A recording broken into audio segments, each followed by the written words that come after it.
ang pinakamatanda kong ate na si Kimi Marie for the envelope. Diba? So you will pick Paul, a name of a judge, and then siya ang magbibigay ng scenario sa'yo. Alright? So you pick Judge Chester Maxine. Microphone naman, girls, para kay Sir.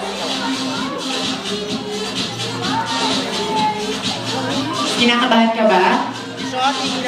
Ayos lang. Tama yan.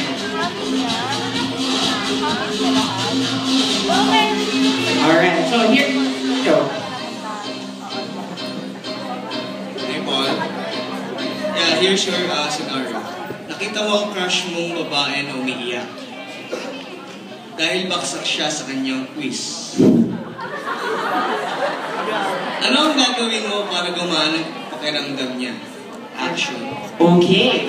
So, ang gaganap na girlfriend ay si Marlon. Ayan. So, quiz lang, binagsak pa. Stupid na to.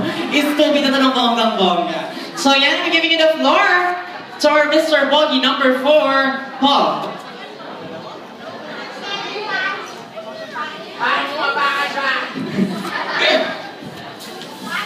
Ma'am, ano pong grade ko? Ako, bagsak ka. Ah! Ano yan? Nakakahiya. Ano, bagsak ako. 1/5,000.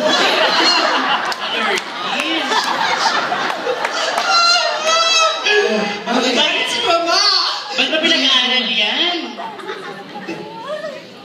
Bakit umiyak? Bobo. Tapos, 1/1,000 yung score. Umiiyak pa? Nakawa na nga? Kasi, tapos, huwag mo nang masyadong maalis-alis. Wala ka ng kilay, bobo. Eh, kasi hindi mo kayo help.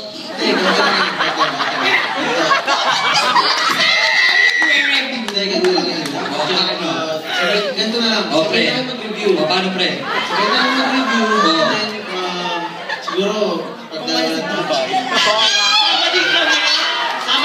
Sama kami. Naka-1 din ako over 10,000. Eh, kasi nga, strict yung parents ko. Tapos, lagi pa akong busy sa mga ganito, kaya hindi ako nakasama. Pwede naman siguro magpaalam eh. Oo, pero ewan ko kasi talaga may problem ako kapag ito. Lalo na, math pa naman to, man. Ganito, tutulungan na lang kita. Meron ka ba sa math? Oh, 1 plus 1. 1 plus 1. Ito, yun na lang. Tutulungan kita. Dalawa na ng review para tayo sa quiz. Sure. Basta dalawa na tayo para relax. Salamat, Bea. Kadiri, 1/5,000. Ituloy daw. Ang bago niyo pa ituloy ang kahalayang iyan. Thank you, Bea! Thank you so much. Clear